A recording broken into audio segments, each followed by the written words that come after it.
Given the urgency of Custer's situation, it is indeed difficult to imagine him taking over 2 hours to cover just 4 miles, especially considering his well-documented impatience and the pressure he faced. Liddick's theory of a simple mistake, either by Custer or one of his subordinates, seems more plausible. This potential miscommunication could have resulted from the confusion that surrounded Custer's countermanding of his original orders, only for the troops to move forward regardless.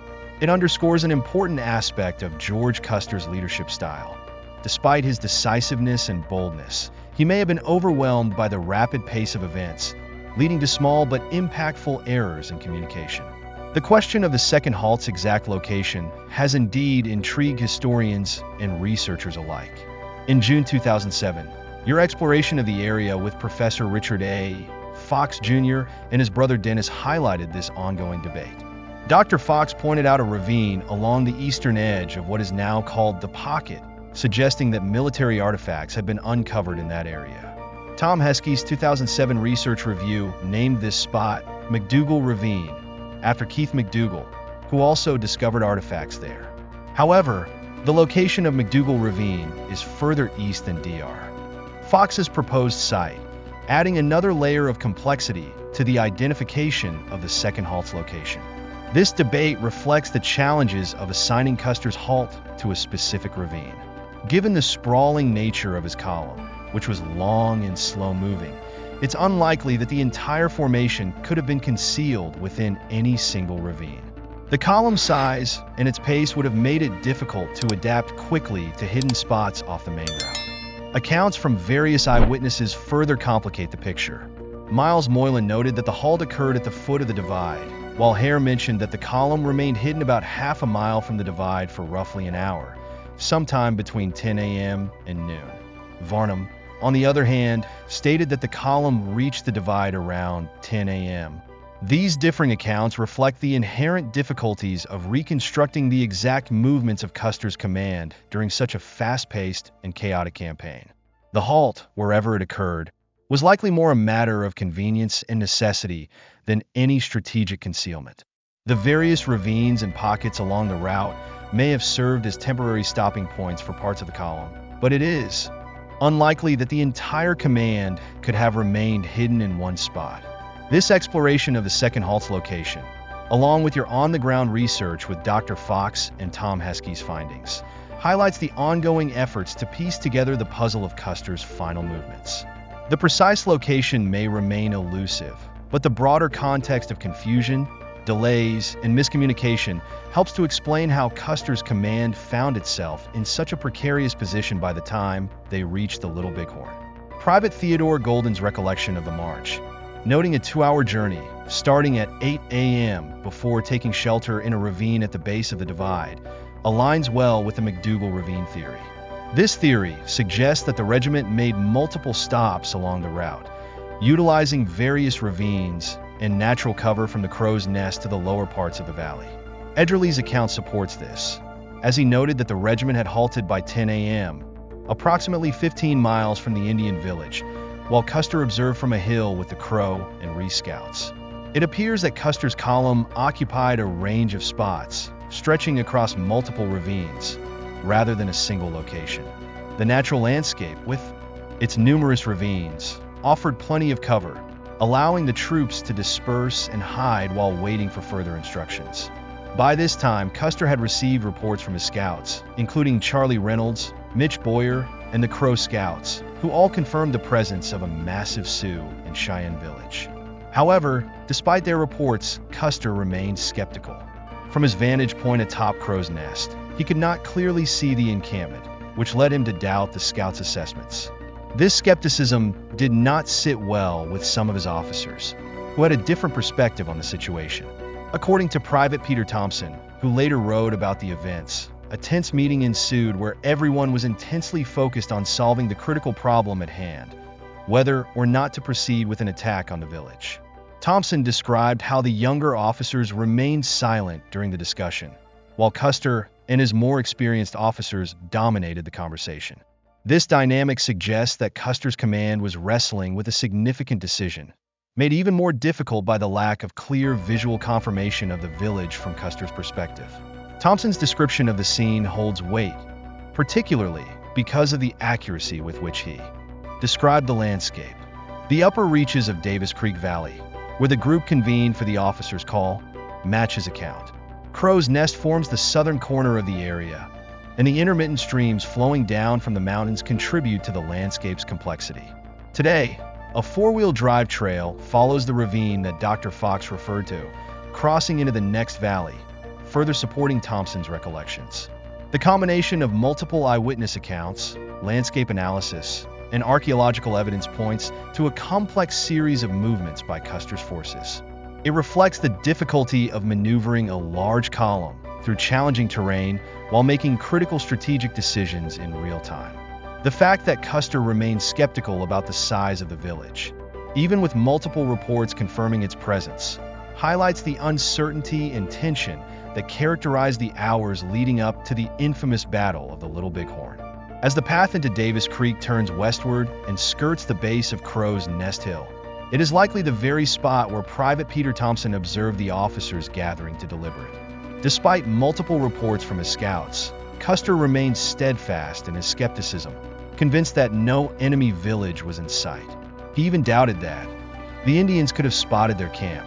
Gerard, however, was firm in his belief that the scouts had indeed located the village. He claimed to have seen clear signs, pony herds, dust clouds, and dark masses across the river, strong indicators of the enemy's presence. Fred Benteen, with his experience on the plains, also sided with the scouts. He trusted the sharp eyes of the Crow scouts over the more limited view offered by binoculars, believing that their instincts and knowledge of the terrain were reliable.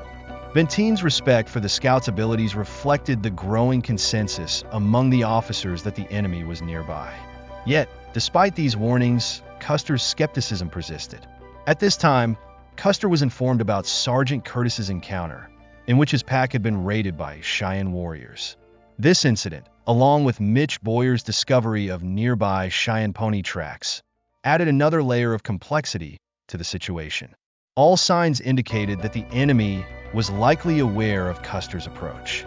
However, Custer reportedly told the Crow Scout Half Yellowface that their presence had not been detected. In stark contrast, the Ree Scouts, including Red Star and White Man Runs Him, strongly disagreed. They warned Custer that the Sioux had already seen their dust and campfires, a clear sign that their approach had been noticed. James Willard provides an interesting insight into the mindset of the Crow Scouts during this period. From their perspective, when the enemy was nearby, the only logical action was to attack immediately. This viewpoint underscores the growing tension within Custer's command, as his scouts and officers became increasingly concerned about the risks of hesitation. Despite the mounting evidence and warnings from those around him, Custer's reluctance to act decisively reflected his complex leadership style, one driven by both confidence and doubt. The situation was rapidly evolving, with the threat of discovery and the proximity of the enemy creating an atmosphere of urgency and uncertainty. As the officers gathered near Crow's Nest to weigh their options, the pressure on Custer to make a critical decision continued to build, setting the stage for the dramatic confrontation that would soon follow. The concerns raised by General Gibbon's decision weeks earlier to call off an attack on a village had left Custer and his officers confused and disappointed. Waiting until nightfall, as Custer initially planned, was perceived as a mistake by many of his officers. Bruce Liddick notes that waiting would likely result in warriors pouring out to engage in combat while the women, children, and elderly would have time to escape, causing the village to scatter. Ironically, despite Custer's efforts to avoid this very scenario, it is precisely what unfolded at Little Bighorn. Lieutenant Godfrey later reflected on the shared concerns among the officers. They had been aware of the potential pitfalls, yet the situation quickly spiraled out of their control. The warnings from the Crow and Ree Scouts, who insisted that the enemy had already detected their presence, proved to be accurate. By the time Custer fully grasped the severity of the situation, it was too late to adjust his strategy. It was highly unusual for a commander to scout an enemy position in broad daylight, particularly against Native American warriors who were expert trackers and extremely skilled at reading the signs left by their opponents. Native forces were adept at interpreting even subtle indicators of troop movements: disturbed grass, broken branches, dust clouds, which helped them gauge the proximity of their adversaries. Typically, when signs indicated that the enemy was close, commanders would conduct forced marches, often under the cover of night, to position themselves as near to the village as possible before launching a surprise attack at dawn. The element of surprise was crucial in battles against Native American forces, as their mobility and familiarity with the terrain often made them difficult to pin down. Custer's decision to conduct daylight reconnaissance, while bold, deviated from the usual tactics employed in these situations. Without the element of surprise, and with incomplete information about the size and strength of the village, his forces were at a distinct disadvantage. Plans for attacks were often made in haste and under great uncertainty, and success depended heavily on chance. In the case of Little Bighorn, the signs of an impending disaster were there, but Custer's determination to act independently and swiftly, combined with his underestimation of the Sioux and Cheyenne forces, ultimately led to the catastrophic outcome. The village did not scatter as hoped, but instead responded with overwhelming force, and Custer's inability to adjust his strategy in time sealed the fate of his men. The decision to approach the Sioux and Cheyenne village during daylight made the situation far more dangerous, as history had shown that once Native American forces became aware of nearby troops, they responded swiftly and effectively. Their warriors often employed deceptive tactics to delay the advance of the enemy, buying precious time for non-combatants to escape into the vast plains. In this type of warfare, pursuit became almost impossible once the village scattered. Swift and decisive action was the norm for engagements with Native American forces, and Custer's decision to attack was likely solidified after the incident involving Curtis's pack being raided, an unmistakable signal that their presence had been detected. After a hurried council with Bloody Knife and some of the Re-Scouts, many of whom were firmly against an attack due to the overwhelming number of Sioux, Custer made up his mind. Instead of retreating or reconsidering his strategy, Custer chose to lean into the offensive. He had been informed that the Sioux had spotted his troops, and rather than pull back, he resolved to strike directly at the village.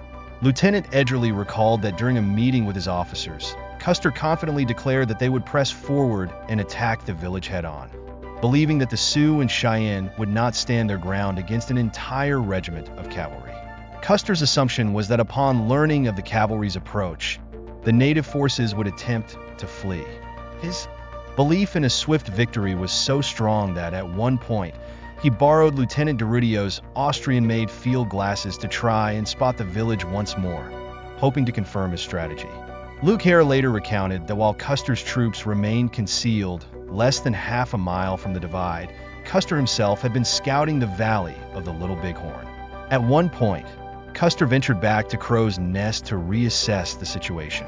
Although Hare did not personally see Custer return from this reconnaissance, he was later informed that Mitch Boyer had told Custer something along the lines of, "General, I've been with these Indians for 30 years, and this is the largest village I've ever come across." Despite the warnings from Boyer and the scouts, Custer remained resolute in his decision to attack, a determination that would soon lead to the disastrous outcome at Little Bighorn.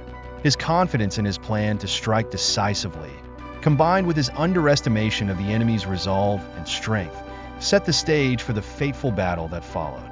The uncertainty surrounding Custer's movements that morning is evident in the conflicting accounts provided by his officers and scouts. Luke Hare's statements, as you noted, may not have referred strictly to Crow's Nest, but could have meant any high vantage point in the area. In a letter to Charles Varnum dated February 24, 1910, Camp noted that Hare claimed the regiment halted just east of the divide, about a quarter to half a mile away from the Little Bighorn Valley, hidden from view.